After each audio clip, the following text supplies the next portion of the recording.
Teacher, I have a question. Do you think about Scotland to be independent from England? My personal opinion? Huh? You mean my personal opinion? Yes.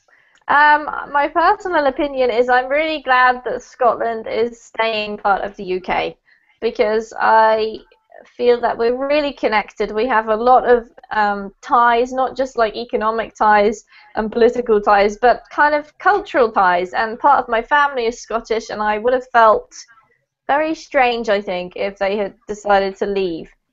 So I'm glad about it. Okay, I think all people from UK it's too glad about it. I think because the Maybe. economy, yes, the economy it's better together. I think so. I think so. All Thank you. right. No worries. We just had a class on Scottish independence. So if you want to watch the recording of that, head to YouTube or Google Plus, or the Verbling website. But this class is going to be a reading class, and we're going to talk about being more empathetic on the internet. Have you ever commented on a blog post and said something mean? Have you ever maybe offended someone by writing something on Facebook? We're going to read about trying to be nicer to each other on the internet today. So if you do want to practice some reading, learn some vocab and have a bit of a chat with us about this topic, then come along in and join us. I'm teacher Amy, and this is an intermediate to advanced level class, so do come on in. While we're waiting for all of our students to get here, just take a look at the chat box where I'm going to paste some links. The first link is to my Facebook page, and the second is my Verbling teacher page. And both of those pages are well, could be very useful for you. They will lead you to some extra information, to class schedules, to calendars for private tutoring sessions, to resources, to lots of stuff that will help you with your time on Verbling. So if you have time, check those pages out. Follow me on Facebook if you like. Write me a message if you have any questions, and do feel free to visit any of the other teachers' Facebook or Verbling teacher pages as well. All you have to do is change the name to the name of your teacher. So go ahead, check those out, guys, when you have a spare moment. And we're going to say hi to students who we've got here today. I've just said hi again to Amari, who was having problems with his connection, but seems to be joining us now. Amari, do you spend a lot of your time on the internet? Depends on situation. If I have a time in my job, yes, of course, I like to looking for grammar in English, to learn new vocabularies or something like that. Mm-hmm. And sometimes I use Skype to practice with my family because it's far away than me. Yeah, for sure. And what about stuff like social media? So I'm thinking not just Facebook, but other social media, maybe Twitter, maybe Pinterest, LinkedIn. Do you spend much time on those kind of websites, commenting or tagging or uploading or? No, I don't like to connect on Facebook or Twitter or something like that because I think I waste my time because I have other things to do. But for example, I I like to stay in a forum or something Mhm. like that Yep. and to give my answer about the topics, good topics like hardware, softwares, or something like that. And Mhm. sometimes I put bad comments about someone because I really don't know about the they are talking about. I don't know, something All like that. right. So you're not afraid to voice your true opinion, even if you are going to write something a bit sort of complaining or maybe not so pleasant about somebody else's comment. Yes. Very honest of you, Mary. Well, that's kind of what we're going to be talking about today. So thanks for sharing that, and Okay. welcome. Um, Christian, hello. Hello, teacher. Nice to meet you. Oh, thanks. How are you? Well, I'm very good, thank you, Christian. I just wanted to ask which country you're from. I'm from Chile. Chile, okay, and I love your picture. Seize the day is one of my mottos for life, so good choice. Yeah, I'm trying to do that always. All right, well, Christian, tell us about your internet experience. Our topic today is how being more empathetic on the net. So, do you spend a lot of time on the internet? Not much. I am engineering development. I develop a website, but I no use too much. A bit Facebook to talk with my family, but not much. All right. So I suppose if you're a web developer, you spend all of your time thinking about websites that work. So when you have time to relax, you don't really want to think about them. Yeah. I can understand that completely, Christian. All right. And what do you think about people's commenting on the internet? Do you think that, do you ever read people's comments and think, ooh, that was mean?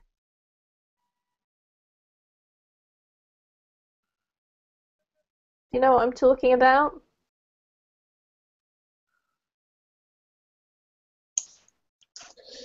I'm getting nervous when I read some comments. Mm-hmm.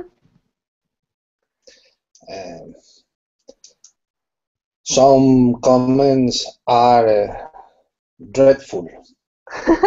Good point, Alejandro. I agree. Some comments are dreadful. They're probably written by a Maori. Have a look next time. No, only kidding.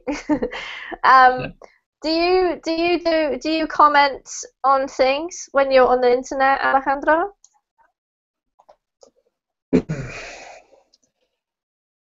Before, yes, but right now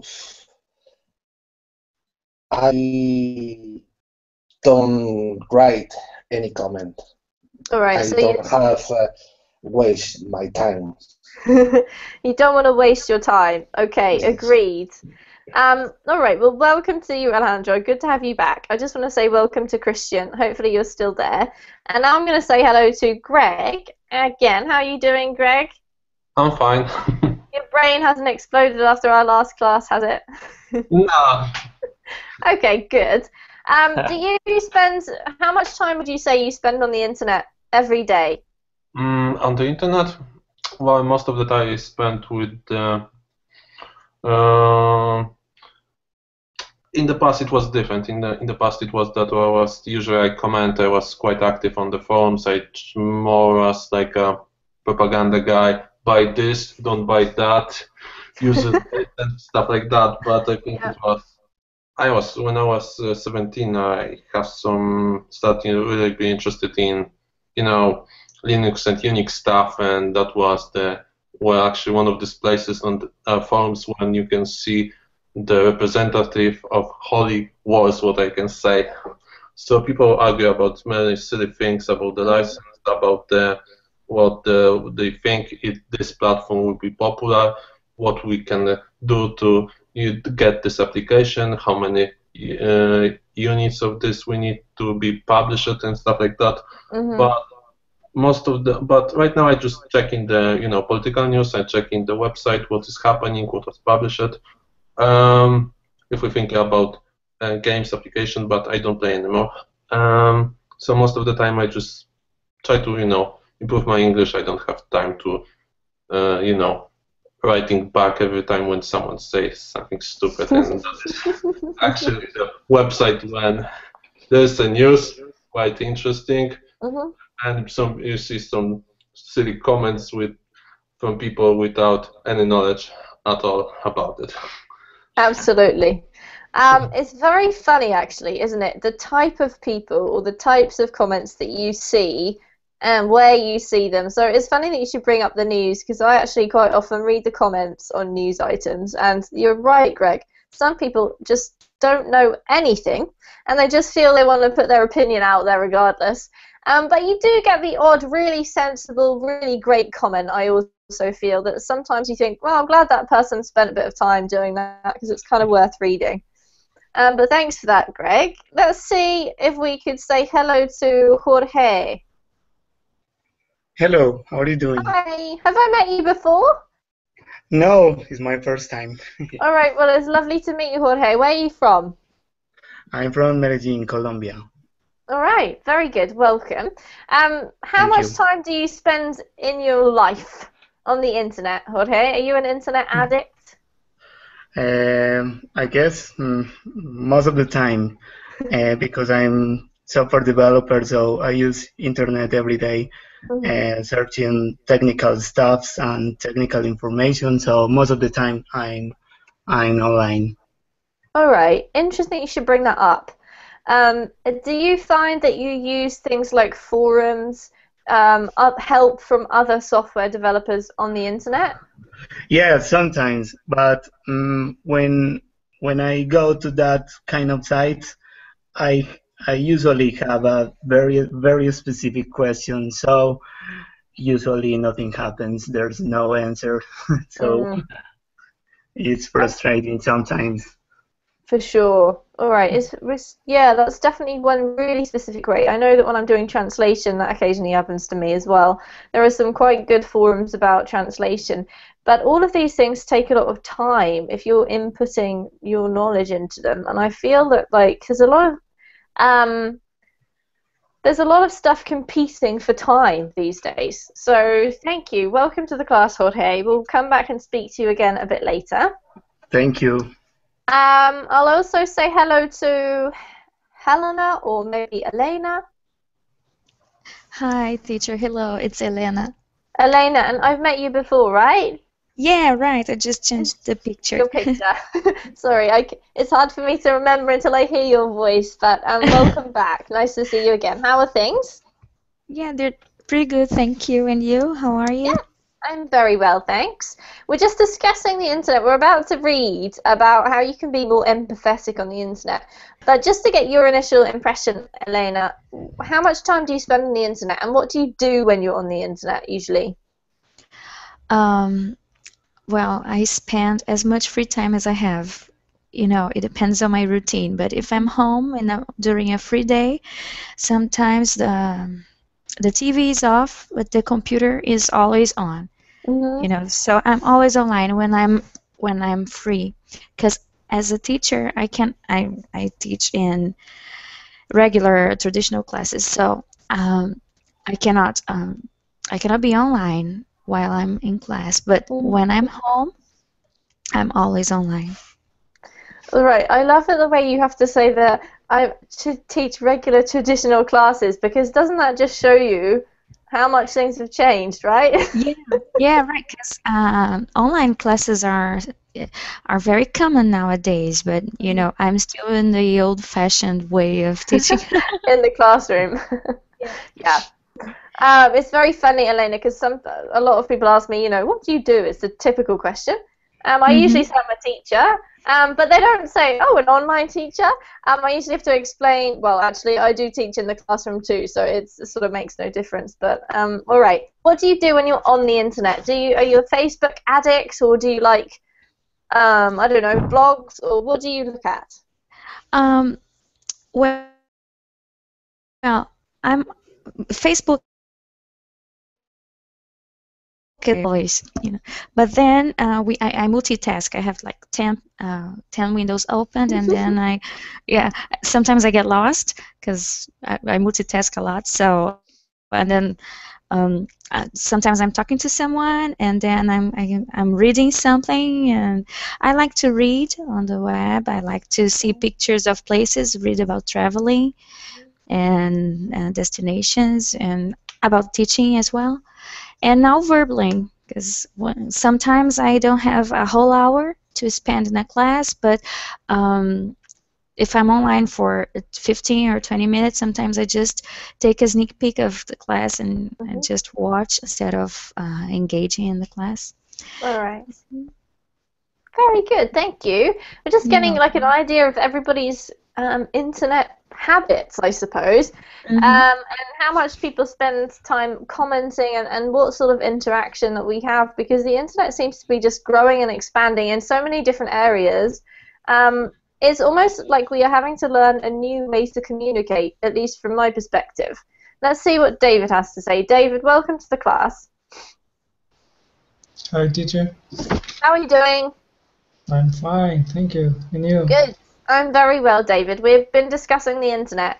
We're going to read an article in just a moment, and if you want to load that up, guys, it's in the chat box. But David, tell us about your internet habits. What do you usually spend your time on when you're on the internet? And do you spend a lot of your day surfing the net, or are you mostly at a desk or outside, or what? I don't know. I spend the day studying, and I'm online on the internet. Mm-hmm. When I'm not in the computer, I'm on through the phone. All right. I don't know. So it changes, really? Yeah, I Okay. think I all day in these stupid things. You waste a lot of time doing silly things on the Yes. internet. You need to learn from Greg. Yes. He used to do that, but he's an improved man, aren't you, Greg? All right. Yes, I'm trying, but He's sometimes, trying. you know, I get stuck with one thing. A couple of hours later, oh my god, I should Yeah. do this. Time kind of goes, right? It's like being Yeah. vacuumed up. Actually, All right. I think the internet is quite good for the people who are not patient enough, because if they cannot find a solution, they just get angry, shut down the computer. I am the person who is actually more patient on so many things and spend a couple of hours and later, oh my god, the time is gone. Good point, Greg. Internet is good for impatient people. All right. Check out the article, guys. We're going to do some reading practice now. The topic is 6 ways to bring more empathy to the internet. And basically, it's just a list of these kind of ways that possibly we can learn to be a bit nicer. The only person who really needs to learn from this is Amari, you know. Poor Amari, I'm going to tease him the whole lesson. But no, Amari, I'm going to get you to start reading. Could you read the caption thing for us here? Not the caption, it's like the subheading. Yes, of course. We asked the psychologists, user experience designers and writers what web users could do to promote more empathic interaction in online places. Here's what they said. Thank you, Amari. This should just be could do, not could to do. That to is not supposed to be there, okay? I don't know why. Somebody did not edit this properly. Okay, so there we go. There's a picture of a girl absorbed in the internet. I'm sure we've all been there. Amari, continue, please, from weather. Okay, whether it's sharing cute photos of your pet on Instagram, posting birthday message on Facebook, or starting your own video blog on YouTube. The internet is constantly offering us more ways to connect. However, all of this interconnection doesn't necessarily result in a better understanding between individuals. Relating to others with empathy, that is putting on oneself in the shoes of another person to understand and share their feelings is often more difficult to do online than in real life. Perfect. Thanks, Amari. Just pause there because we'll take it a chunk at a time, okay? Okay. All right, so Amari's just given us some beautiful reading. Amari, well done. What we're going to do, guys, if you've never been to a reading class with me before, this is how it works. I'll get you to read a couple of paragraphs, depending on how long they are, and just take your time, see if you can pronounce things in the best possible English way that you know. If you get stuck on some words, I'm here to help you, and then we'll go over any mistakes you made after your section of reading. And then we'll just check that we understand the vocabulary. So if you're listening to somebody else read and you realize you don't understand what's happening, make a note of the words and we can talk about them in the pause. And then we'll probably discuss a bit about what we're reading too. So thanks for starting us off, Mary. All right, we're going to keep reading a little bit longer, and I'm going to ask Jorge to read from Hidden, please. Of course. Hidden behind a screen, web users are not accountable accountable for their actions in the same way they would be in real world. Depending on where we hang out online, the people we interact with can be this word. I don't know this word. Disembodied. Okay, disembodied or anonymous. And this can obstruct our ability to see things from their point of view. Keep going, Jorge.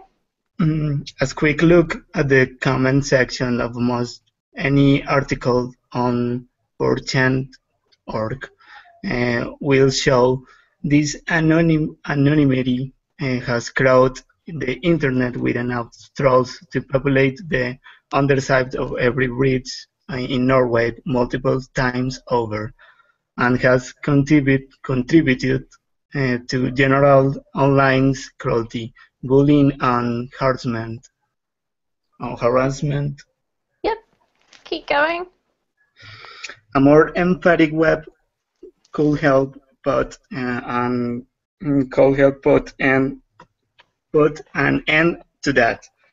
And research suggests that practicing empathy leads to happier relationships and more satisfying lives. So more empathy online can be benefit on our offline spaces too. And last sentence?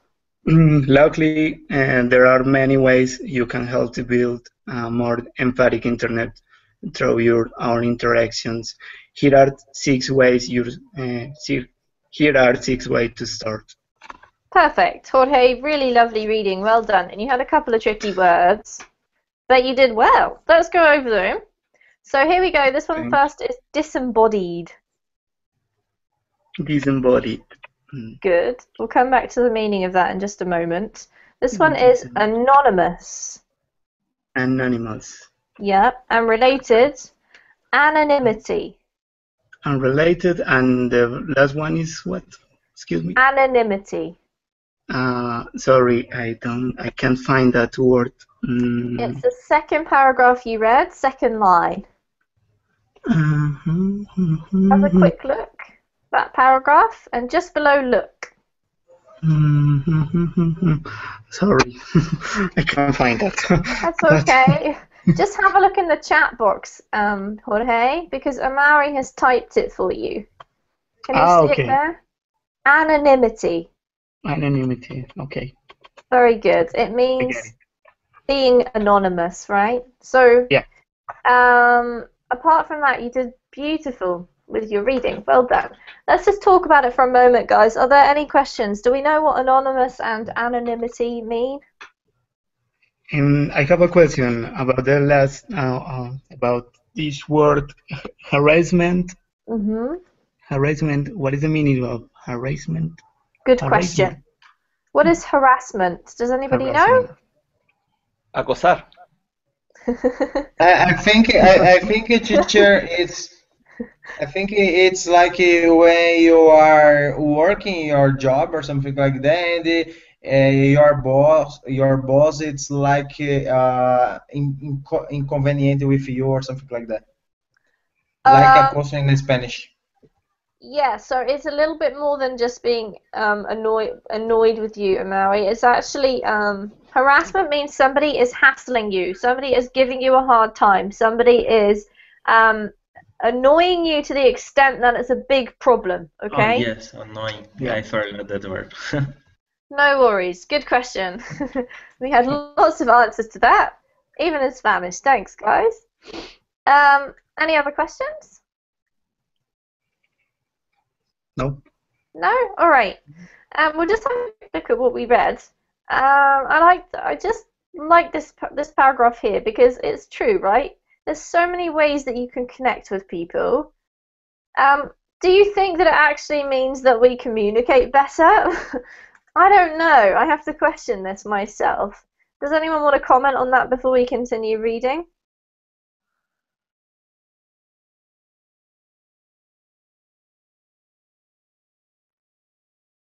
No comments. No comments it is. All right, don't worry about that. We'll carry on. Okay, Alejandro, your turn, please, for point number 1. Use live video and chat whenever you can. As mentioned above, anonymity is one of the biggest obstacles to online empathy, says Roman Sartny, a psychologist and author of Empathy, Why It Matters and How to Get It. Psychologists call it the online disinhibition effect.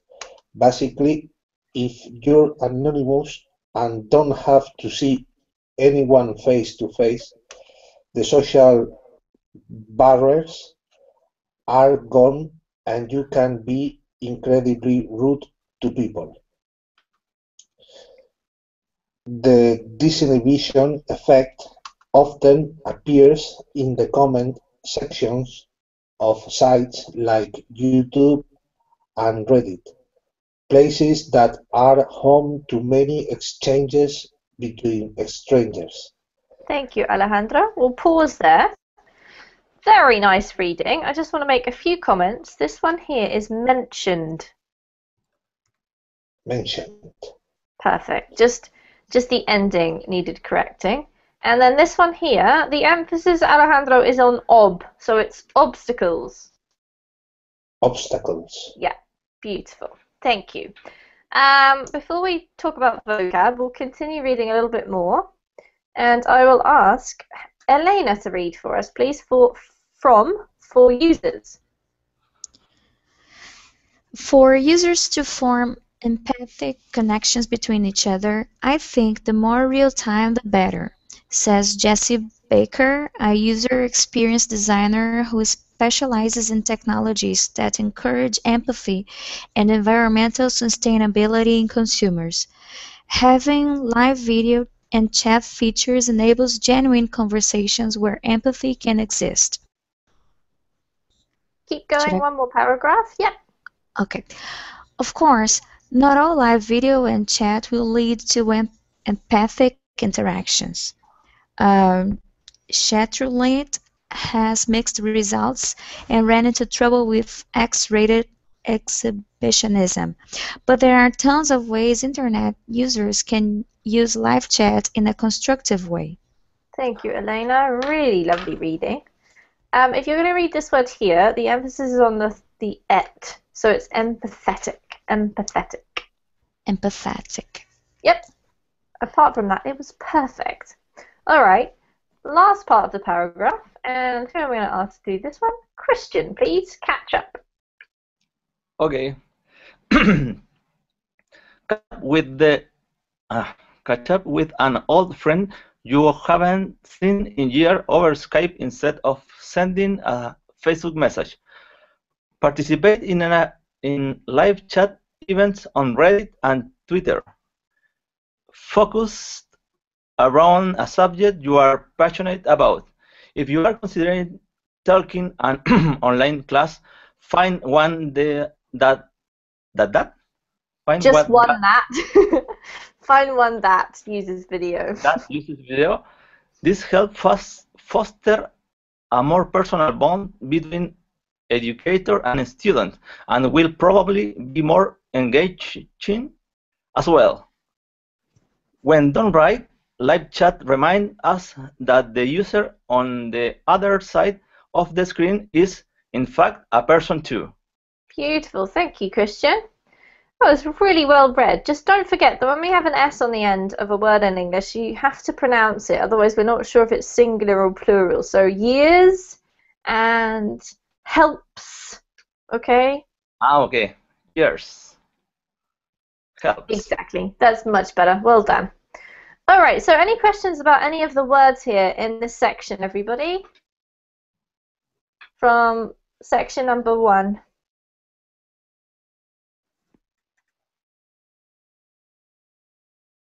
No? No All question. right. I'm going to ask David. Thank you. I'm going to ask David David, can you summarize this point for me, please? What did it say, really, in just a few words? Sorry. You weren't listening. Read. You were probably on Yes. Facebook, right? Commenting on some photos. No, I was studying physics. David, that's okay, no worries. Who would like to give me a Sorry. little summary about this point? I think this paragraph talks about aumentar, add Grow. the growth, Yeah. the personal interaction between people. Yes, Absolutely. teacher. I think it's a good one to use video because when I needed to make a conference in my job, I needed to deliver a lot of presentation. I needed to use the video. It's nice because you can see a lot of expression from the people. It's, in my opinion, it's a good one. All right. I need to see my family. I think the main point here is to reduce anonymity. Is it like this, teacher? Anonymity. Anonymity, because it's related to being rude.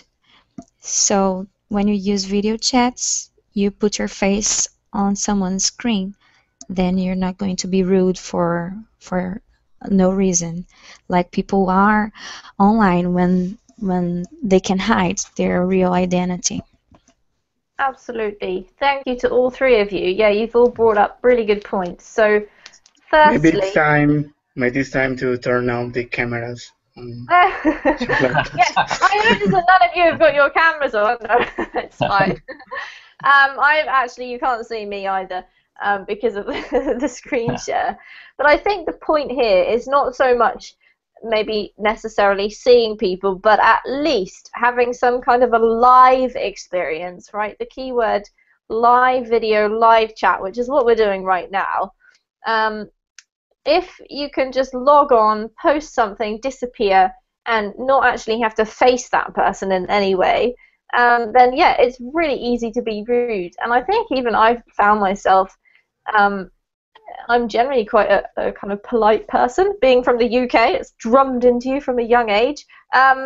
Still, I find the internet definitely is much easier to say things that you would not normally say, even whether they're rude or not. It's a kind of unusual experience. I don't know whether you guys have experienced that feeling before. Okay. We're going to carry on reading, and who hasn't read yet? Greg, I think, number 2. Okay. Use the web to branch out of your comfort zone. To get a glimpse into the lives of others, consider checking out sites like Humans of New York. The blog features eye-catching photos of individuals paired with insightful quotes or snippets of dialogue. Websites like this enable users to see life from the perspective of strangers and offer a chance to reflect on shared experience. You can follow Humans of New York on Facebook, Twitter, Instagram, and Tumblr. It also helps to be more aware of algorithms used by some of the world's most popular sites. If we want to maximize the benefits of and minimize the harms of connection, we have to take responsibility for shaping the tools we use to encounter the world, writes Ethan Zuckerman in his book Rewire Digital Cosmopolitans in the Age of Connection. Thank you, Greg. We're just going to pause there just to take a chunk at a time so that we don't get too lost. So, well done. That was really good. This one here, just to remind you, is snippets. Snippet. I always struggle with this because I'm not sure it is I or E. It's always the same story. All right. Well, the key rule to remember is usually if there's a double letter, it's pronounced I. so a shorter sound. And if there's a single letter, it's pronounced I. Although snipe it isn't a word, but sniper, for example, So is, if I right? would see any letter after E, it will be just E, but if it will be a single letter, it will be I. Exactly. What will the situation if there will be, I don't know if it's possible, I just thinking that will be a double letters before E. I don't really think about any. I think usually the vowel has to come before the two consonants there. Yeah, maybe. Yeah. And if anyone can think of a word, let me know. Just another one. This one here, experiences, is like another whole syllable. Oopsie, didn't mean to pick up. Yep. Sorry, guys. I try to make longer, but I don't know how. Yeah, so experiences, okay? Experiences. Yeah, that's better. Oh, okay, my screen has gone into, there we go.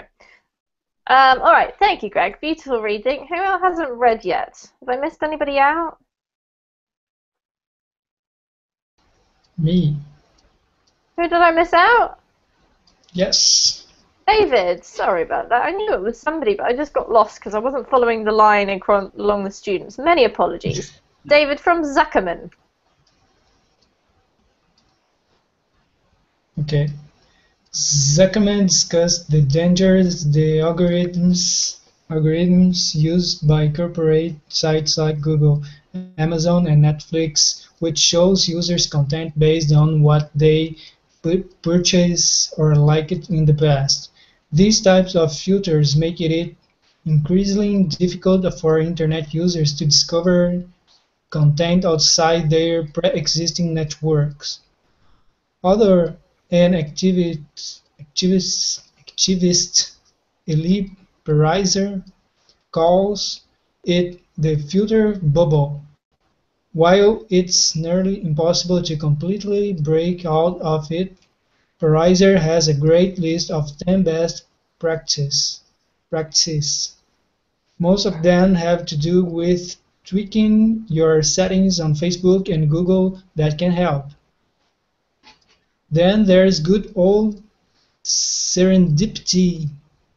Follow links from pages you trust and then follow links you find there. It's a tried and true way to discover information and people outside your filter bubble. Thank you, David. Great. Let's go through a few little words. This one's really similar to what I just pointed out with Greg. So, discusses. Discusses. Yeah, like experiences. Okay. This one here, there's two ways to pronounce this. So, in this context, we're talking about the noun, right? Okay. And therefore, we have to emphasize the first syllable, which show users content. Content, right? Content. Okay. If you're using the adjective, as in, I'm really content that I found such great content, then you emphasize the second, content, okay? Okay. But in this case, we're always talking about content. Okay. What else have we got here? Pre-existing, pre rather than pray, pre-existing. Pre-existing. Okay. And last one is activist.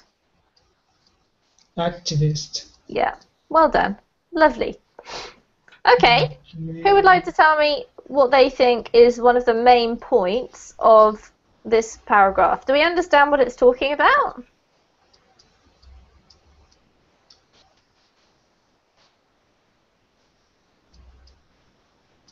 The main point in that topic, it's like you stay comfortable in like your comfort zone to connecting the world about your computer from your computer.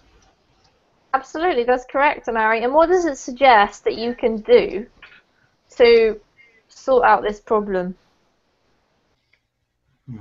The problem is the net only shows what you look after.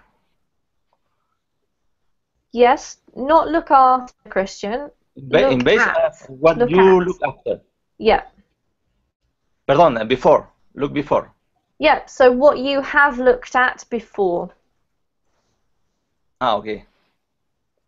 Very true. That's absolutely right. So the problem is, you create your Facebook account, and then you look at the different stuff, and the computer is recording everything that you write. And then every time you log on from then on, you only see similar things to what you've already seen, because it wants you to buy products and it wants you to look at certain things. So you have to kind of, if you want to break out of that, you have to do that very consciously.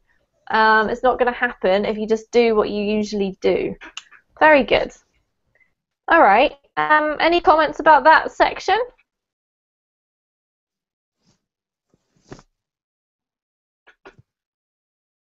Okay, we're going to continue reading. So I'm going to go back to Jorge. Jorge, can you read from number 3, please? Invest in content you enjoy. Okay.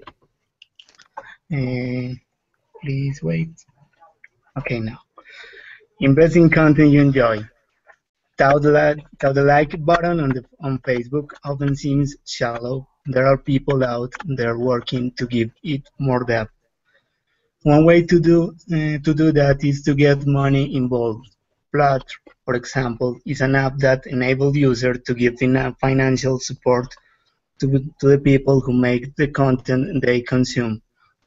Users select a monthly amount and upload to their Flutter account.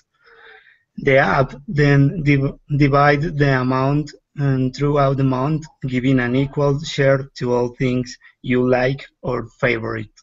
Thank you, Jorge. If you can stop there, and I'll get Elena to read the next part. Flatter is a like. Flutter. Flutter is a like with real value, explains the program's website. It's about being a part of the creation of a great content. By involving money, Flutter allows users to be more conscious of their online actions and more appreciative of the humans who create their favorite content. Great, thank you, Elena. Thank you, Jorge. Really lovely reading. I believe that it's pronounced flatter simply because it comes from the word to flatter in English. What does the word to flatter mean? Anyone know? No. To say some things that people actually like to hear it. Exactly right, Greg. Which is kind of, I don't know, I don't say it is a bad thing, but people sometimes use it in a very strange way. Yeah, for sure. So if you flatter somebody, what it means is that you're telling them things that make them feel good about themselves, right? It's a little bit more than simply complimenting. It's a little bit more over the top, a little bit more forced, perhaps. That's probably why Greg feels that some people use it in a way that's not particularly helpful. But yeah, I agree with that. However, I didn't say it back to helpful. I say it's kind of strange when I just try to say that it's not really funny to look at what they're doing. Okay. Sorry, Greg. Apologies. Yeah, agreed. No, it's actually just want to add one thing because there are two things that we can use it. Yeah, no, that's absolutely true. What do you think of this app, guys? Is this a cool idea? And also, are you the type of person who always clicks like on Facebook? Have you ever wondered why we bother? Does anyone want to comment? Yes, I have a comment. If you have a good one to share on Facebook, on YouTube, or something like that, it will be nice because you can do a lot of money. Like a photographer, it's nice because you could share your pictures and put in sales or something like that. Okay, so you think it's a good idea? Yes, or make up a good video, enjoy a lot of people. I don't know, something like that. Do you think people are actually likely to pay for these things, though? Maybe to take a picture from there, yes. Then, Okay. yes. All right, thanks, Amari. Anyone else want to make a comment? No? All right, number 4. This time it's Greg and David's turn to read. So Greg, you start us off, and I'll pass it on to David. Okay. Document injustice and inform others about it. If you come across some forms of injustice, document and share it. Doing so lets you harness the power of the internet, particularly social media, to raise awareness of social justice issues both globally and locally. Good, thank you. I'll get David to read the middle one. David, off you go. Online social networks used in this way helped spread powerful emotions during Occupy Wall Street and the Arab Spring. Chris Narek says, someone could take a photo of a young girl being killed by Iranian state security forces, and within hours hundreds of thousands of people around the world knew her name and were protesting in the streets. This example shows how networks such as Twitter can generate waves of global empathy that might not exist without them. Thank you, David. Greg, your turn again. Injustices. Okay. Injustices can take place online too. If you witness cruelty in the online spaces where you spend time, screenshot and send it to website hosts, school officials, or others able to restore justice. Thank you, boys. Great reading there. Just one more to point out here. This one's forces. It's exactly the same as experiences and spaces. Okay?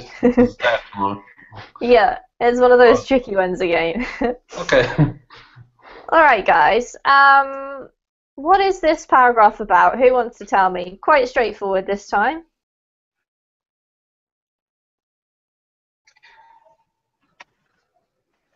It talks about anybody can share his experience or his lives or any stuff people see on the street, on wherever they are, and share with people, and the world can see that. So this is a good way to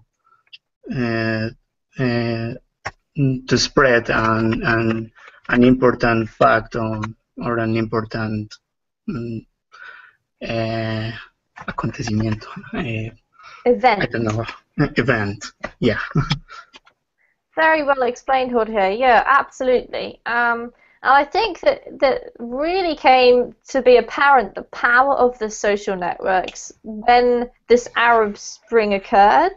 I don't know about you guys in your countries, but it was on our news continually how Facebook had so much power to spread the word about what was happening.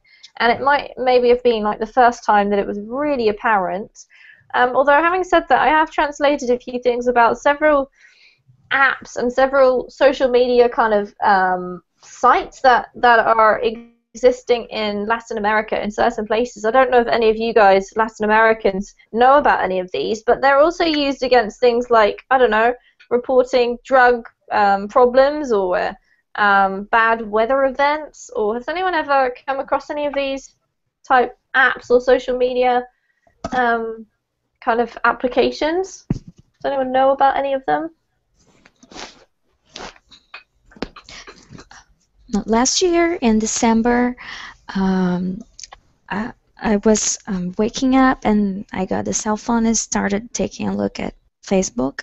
Mm-hmm. And a few friends were relating that they were stuck in traffic jams because of bad weather. There had been a huge flood. I don't know if I'm saying that. Yeah, that's correct.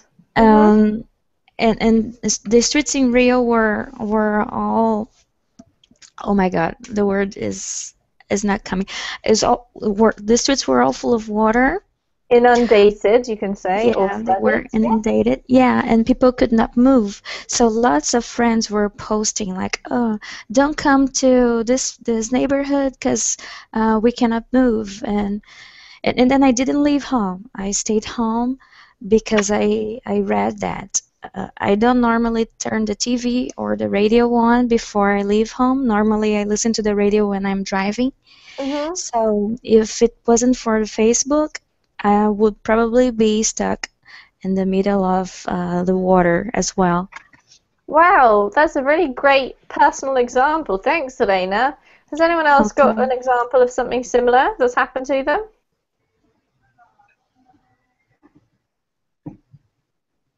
I actually have an example. In New Zealand, we do have earthquakes, and a couple of years ago there was a big one in Christchurch. And it came up that there's sort of like a lot of apps being developed for earthquakes. They haven't actually come out yet, or at least I don't know about them, but I think this type of thing could be really handy. If your phone is connected to like earthquake sensors that are run by the government, not just in New Zealand, but other countries that experience earthquakes as well, then your phone can give you some kind of alert, like earthquake approaching or something. Which will give you maybe a few minutes, but that could make all the difference in, where you are when the earthquake hits and whether you hurt yourself or, that's to me seemed like a really great way of using technology. Okay, let's see, we're up to Christian and Amari. Christian, you go first, please, with number 5, according to... Okay, join the book club. According to a recent study, people who read fiction tend to have a greater ability to empathize. This way, empathize. This way have to do with readers' skill at understanding character, thought, and feelings. Whether it is Twilight or Jane Eyre, works or fiction require this ability. Granted, some more deeply than others. Thank you, Christian. Amari, next paragraph, thus. Thus, virtual book and film clubs can be a great way to engage with others and develop empathy together. To get started, pick a book or film and organize a time and place, be it a live chat or real-time message board, for members to meet and share their thoughts and feelings about the material. Thank you, Amari. And last but not least, Alejandro needs some inspiration.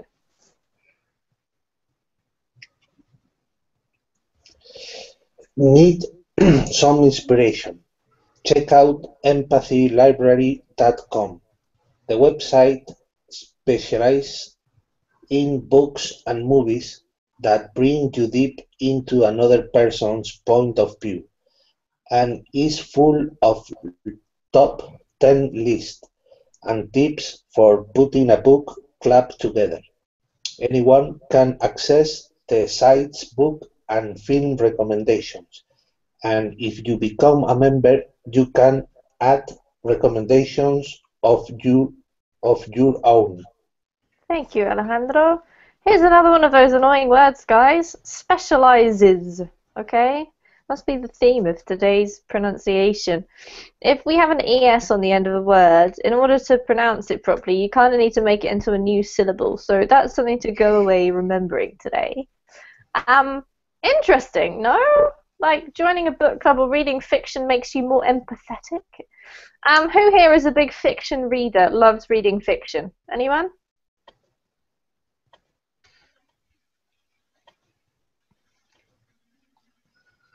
Nobody? That's hard to believe. Okay, teacher. What is your question? Sorry. That's the problem. We didn't understand the question. Is anybody here a really avid reader of fiction? Loves reading fiction? Fiction? Do we know what fiction means, Yes. first of all? Yeah. Yes. Like actually, Lucy, it's like a fiction. I love that movie. Is in the cinema right now. In my opinion, it's nice, and I like to imagine a lot of things in that movie, to stay there. I don't know. I love it. Okay, so you're a fiction fan, Amari? Yes. All right. Anybody else love reading fiction or love reading non-fiction? Who's a reader? I like fiction, but I'm not a reader. Reading's boring. So you like movies, David? Yeah. I wonder if that works the same way. I suppose it must, because you've got to empathize with the people in the movie. Depends on the movie, though, right? Yes. Anyone else like reading? I like reading, but I do not read too much fiction. I reading something similar. It was quite strange because in this kind of, it wasn't really a fiction. It was more like a fantasy. So there's some things that I really didn't understand, some heroes, and the language was quite cruel for me because it wasn't really about the English, but they tried to put some Scottish words between some heroes. How appropriate. Yeah. So luckily I have a stand book, but it wasn't really funny way to read it because when actually one of the heroes tried to say something, it was like a combination of English and Scottish, so I spent a lot of time on thinking that will be exactly the meaning of the word, or maybe that one, so not really fun. Oh, that's a good point, Greg. Yeah, I've read books like that myself where the writer tries to write in a certain accent, which is quite entertaining but can be a bit confusing, right? Yeah, because you have to really think about some specialized dictionaries, Scottish dictionaries in that case, or maybe I see. But this is more natural for me because I remember that sometimes you see old-fashioned English words, but it is better than you start getting to another language because out of, I don't know, thought that would be maybe more entertaining to read in this way, but not for the people who English is the second language. Yeah, not for ESL learners, absolutely, Greg. A challenge, though, that's for sure. Just let me point out, fiction and non-fiction are basically just the description we use for saying if something's true or not, right? So if you read fiction, it means the story is made up by somebody. If it's non-fiction, it will be factual. So history or science or technology or music or whatever it may be, but something factual. So there are some really good words to know if you don't already know them. All right, we're going to have to finish. Does anyone want to make any last comment before we go? No? Well, it's been a pleasure having you guys. Well done for some reading. And some really good comments about the internet. So I hope you all go away and be nicer at your comments if you make any comments on the internet, especially you, Amaury. No, okay. You don't have I'll be looking out next. Thank you. Okay, thank you. Bye. All right, guys. Take care. I hope to see you all again soon.